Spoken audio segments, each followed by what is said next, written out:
Alright, hey guys, welcome to our last two chapters of Carrie and Mr. Bowditch. So today we're going to read chapter 23, and then tomorrow is the last chapter, 24. So we'll have this read before Easter break, so that'll be fun. And just to remind you guys, you've been working, last week we were working on our rough draft, so all you have to do is listen to this, read along with me today. And then if you have some time, though, you can continue working on your rough draft. You could add some more sentences from the things we read yesterday, today, if you'd like to. So then reading again tomorrow. Then Thursday, all you have to do is finish your rough draft, tweak it a little bit, edit it, and then rewrite your final paper, and then you're done. And that'll be the last assignment for this book, okay? So what we learned about yesterday, was that Lem did not die, like we were told, and as they all believed. And that was a really great chapter. There's two really good news, two cool things of good news yesterday. One was that Lem Harvey didn't die. That was huge.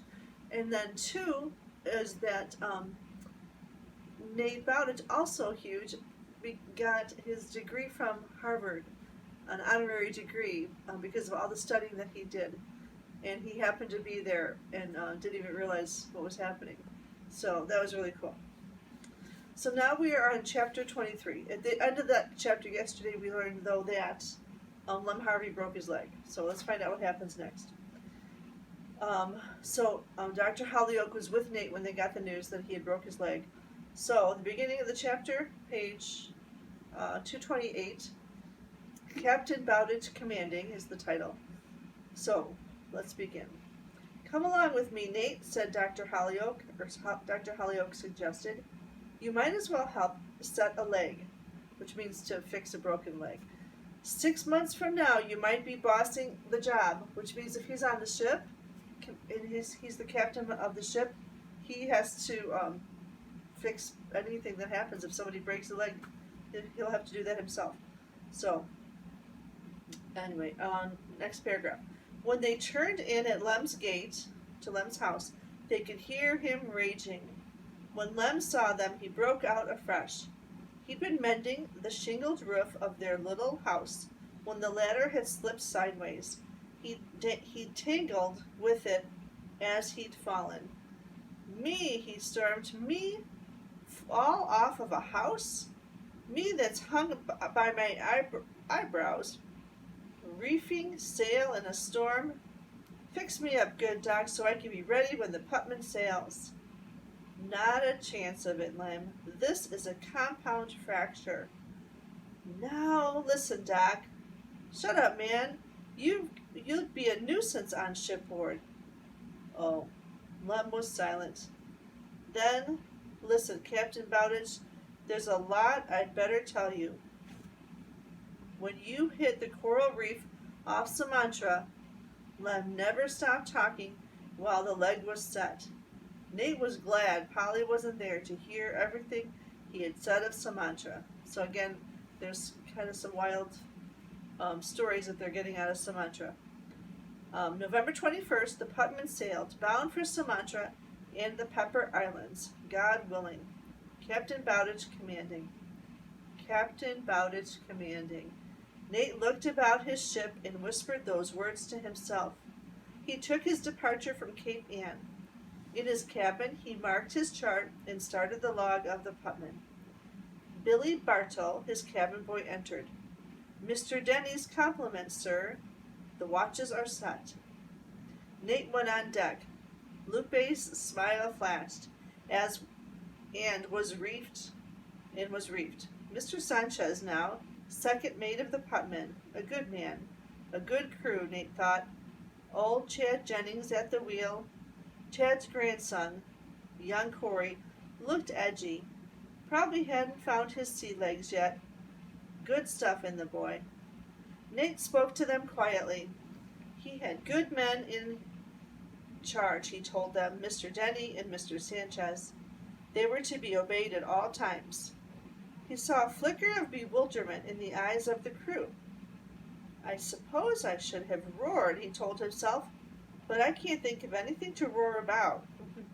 He told Mr. Denny and Mr. Sanchez he'd seen them below at one bell. When he talked to his mates, he told them again they were in charge. Unless you need me, of course, but I don't expect you will. They said, aye, aye, sir.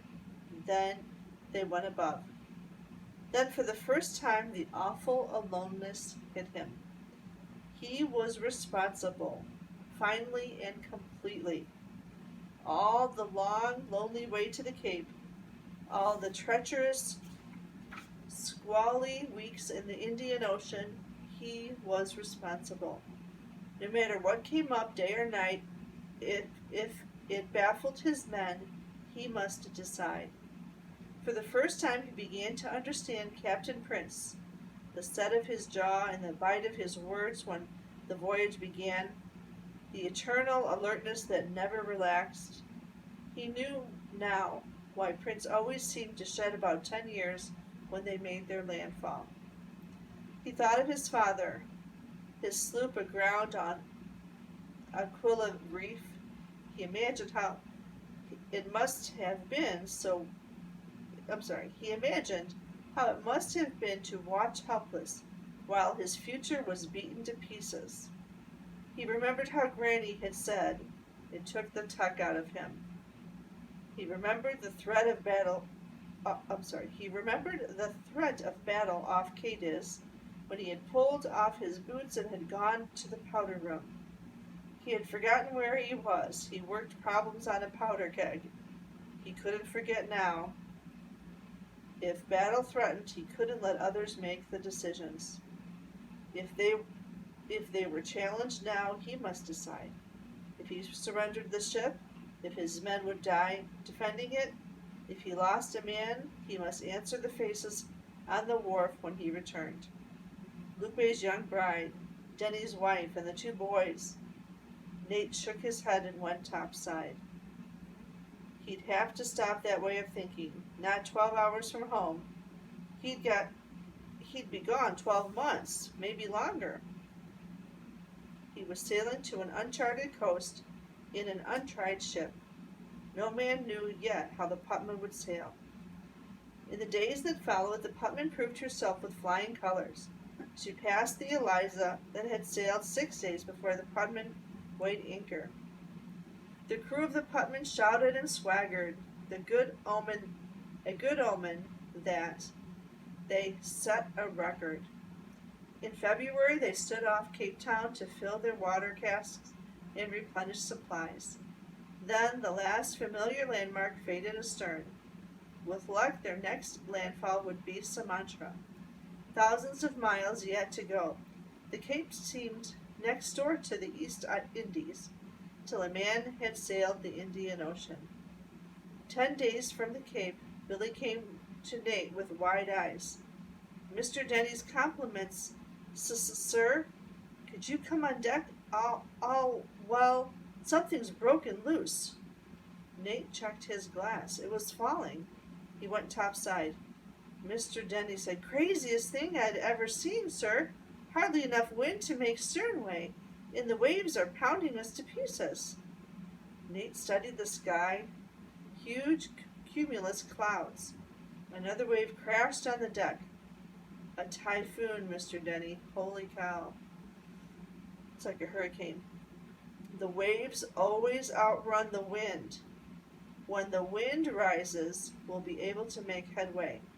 We'll carry sail as long as possible. We may outrun the storm. Billy whispered, how can we, sir? Typhoons move 100 miles an hour, don't they? They just go around that fast, Nate told him. They don't move across the ocean at anything like that speed. You know how it is when you spin a top? It goes very fast and gradually moves across the floor. Aye, aye, sir, I know about a top. You like a spinning top? So it spins really fast, but it doesn't move across as fast as it goes around. Kind of like a tornado. While a typhoon, they call it a hurricane in the Caribbean, is just like a spinning wind top. A huge top. It may be 10 miles across. maybe 20 miles, maybe bigger. The air may be whirling around 100 miles an hour, but the windtop moves across the ocean rather slowly, maybe only 8 or 10 miles an hour, so it is possible to outrun one. And, and, and if we can't, sir, what then? Billy's eyes were huge and his face pale. In his pale face. You heave on to a port tack below the equator, Nate told him.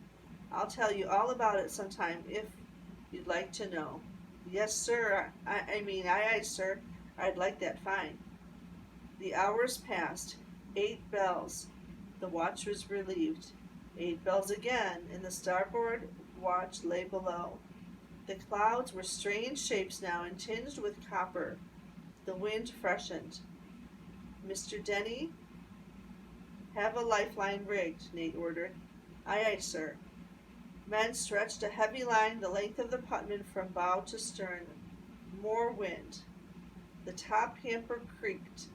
Lupe grinned and shouted, Long as she creaks, she holds, eh? The rain began, a thin, driving mist. 8 bells again, but no one lay below now. It was all hands on deck. More wind. When Nate finally gave the order to reef sail, the men lay aloft on the double. Huge waves crashed over the Putman. The rain poured until men ducked their heads in a crooked elbow to breathe. 2 men at the helm now. The Putman rocked, scuppers under. Lupe staggered to keep his footing and shouted in Nate's ear, Got the worst of it now, eh? Nate didn't try to answer. He knew that this was just the beginning. If they were sucked into the center of the whirling windtop, there wasn't a ghost of a chance. At last the wind lessened. The glass began to rise. The huge waves still pounded them. The torrents of water still poured down, but the worst was over. The typhoon was passing them. It was 2 days later before the skies cleared and Nate could check their position and set his course once more for Sumatra. In early May, they sighted the loom of shadowy mountains off their starboard bow. When they reached the latitude of Susu Bay, they stood off until the sun was behind them. Then Nate sent a man to the foremast to watch for the coral reefs and 2 men to the chains to sound. Warily they inched their way through coral reefs to their anchorage. So coral reefs are very sharp rocks and they're very pretty, but they would destroy a ship very easily, so they have to be very careful by the coral reefs. Other Salem captains were there loading pepper. They asked news of home. Nate told them news as of last November. So they started in November, now they're there in May. So quite a few months have passed. They asked about pepper. They shook their heads. Not much chance for another ship to load at Susu, not for weeks. Nate weighed anchor, beat his way out through the treacherous coral to Pulukoya. More Salem captains there. They too asked news of home. They too shook their heads over the prospects of another ship loading pepper. Not for many weeks, they said. At last the Putman anchored at Tulu Pass. More men wanting word from home, more men shaking their heads over the prospects of pepper. Maybe when all the ships in port were loaded, maybe he could get pepper. Nate waited. He waited through days and nights of heat that seemed to come from an oven. The decks of the Putman oozed tar. Every day he went ashore to the village. All around him, the squat brown men of Sumatra spoke politely, and each carried a crease in the folds of his sarong. Their ruler, the Dato, was very polite. The captains, he said, were paying $10 for a picture of pepper. Perhaps if the captain of the Putnam could pay 11. Nate said he'd wait. More days passed. The heat wore down. The fragrance of frangipani, honeysuckle, and jasmine grew heavy enough to strangle a man. Nate longed for the tang of the sea breeze off the North Atlantic. The Dato was more polite. Pepper was coming in more and more slowly, he said. He feared the crop was running low. Perhaps if the captain of the Putman could advance a small sum, say 1,000 or so silver dollars, then the Dato could urge his men to greater effort. Nate said he'd wait. The Dato sighed and fingered his crest. So it just shows how Nate is patient, which is a very good thing to have when you're dealing with business decisions like this. He could become very impatient and then make a bad deal financially. So let's see what happens. That night Nate could not sleep. He went topside to pace the deck. Somewhere he heard a snore. He went forward. Corey, who was on watch, was sleeping. Nate spoke quietly. Corey, Corey. His voice brought old Chad running up the hatchway. What's wrong, Captain? Is he hurt? Chad's voice cracked. Is he dead? Corey started and mumbled. What? Aye, aye, sir.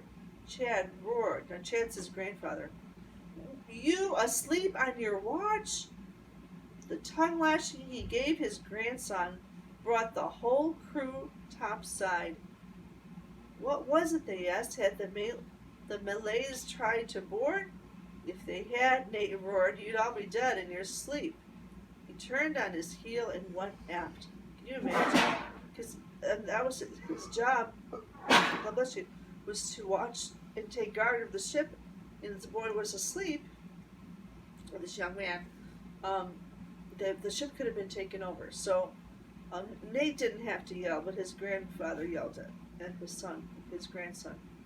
But Nate was clearly not happy because that was he was not, to fall asleep at the job is bad, but especially when you're guarding, all those men's lives could have been lost if some trouble had come. So he turned on his heel and went aft.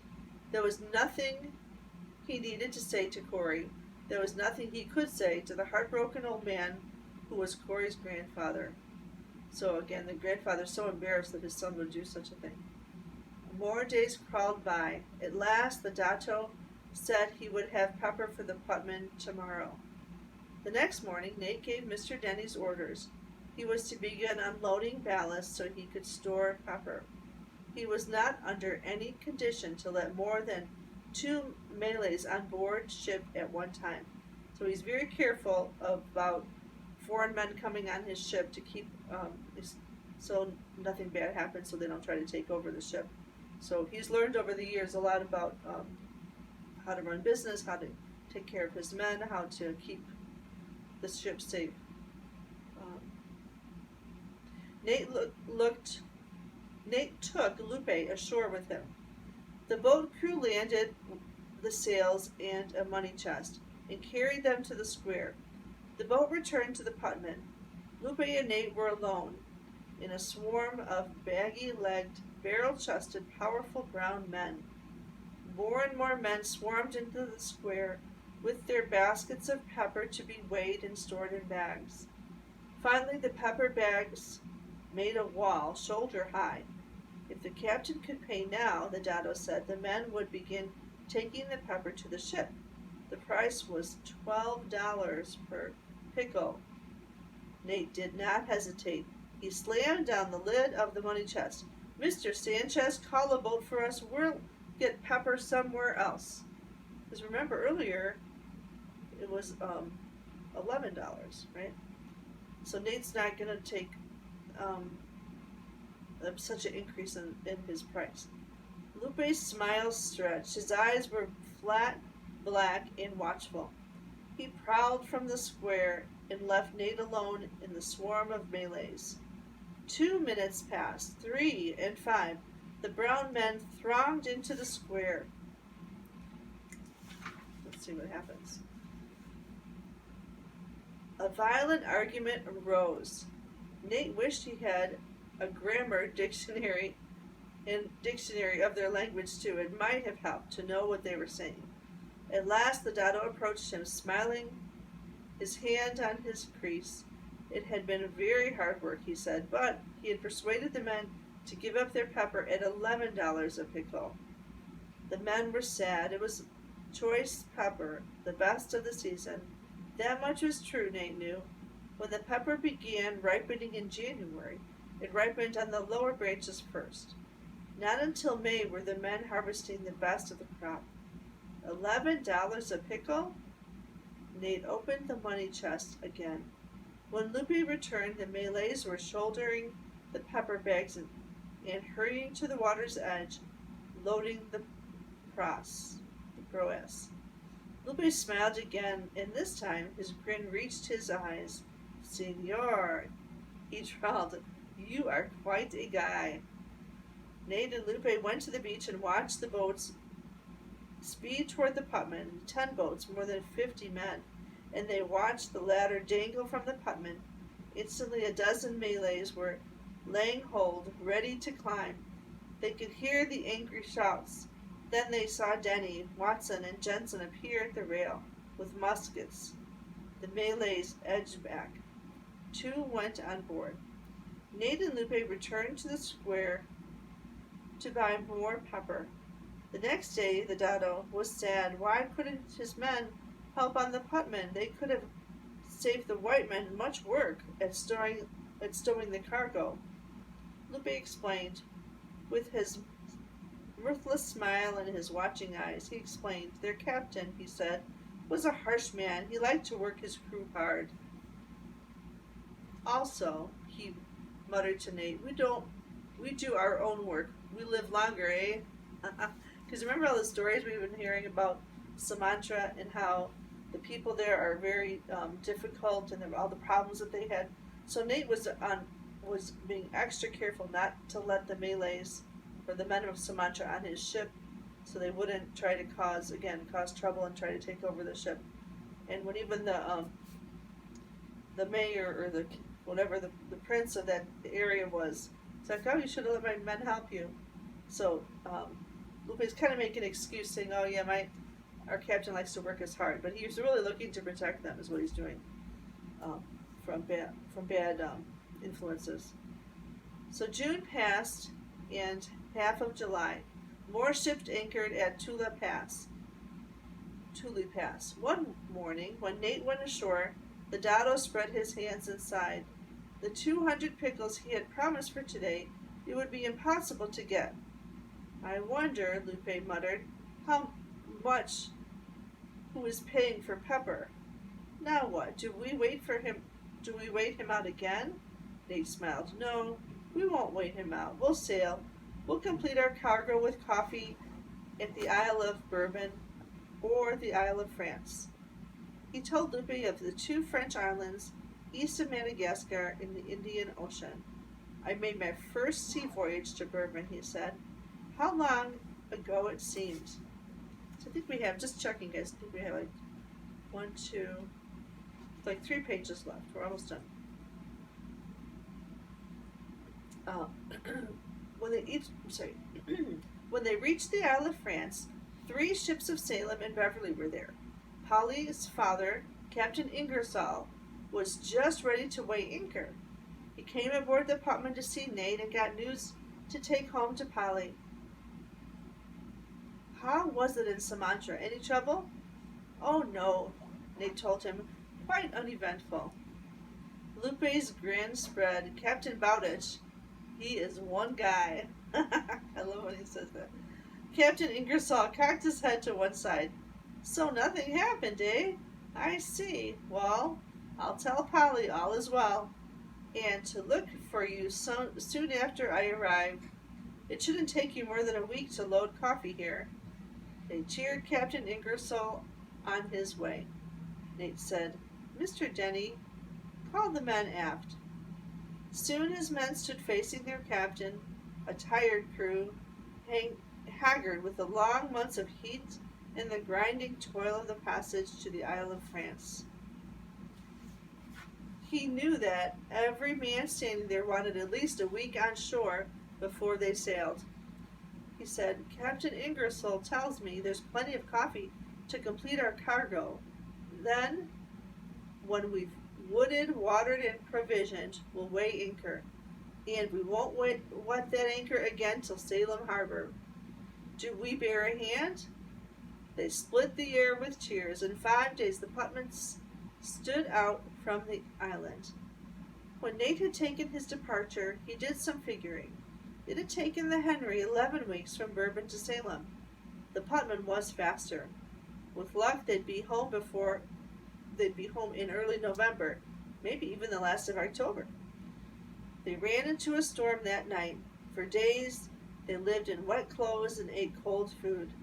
The Putnam was rolling much too heavily for the cook to make fire in the galley. And again, the galley is the kitchen. They doubled the Cape, which is again the Cape of Africa. So now they're on the other side of the Indian Ocean. Now they're back into the Atlantic Ocean. They fought headwinds. No speed for the Putnam now. She seemed to crawl. With a fair wind abaft the beam, the ship could have logged 150 miles in a day's sailing. Now she fought headwinds from tack to tack, and some days sailing did not take her 15 miles near home. When the storms are over, Lupe said, we make up for it, eh? But the storms were never over. For several days at a time, Nate was not able to take a sight.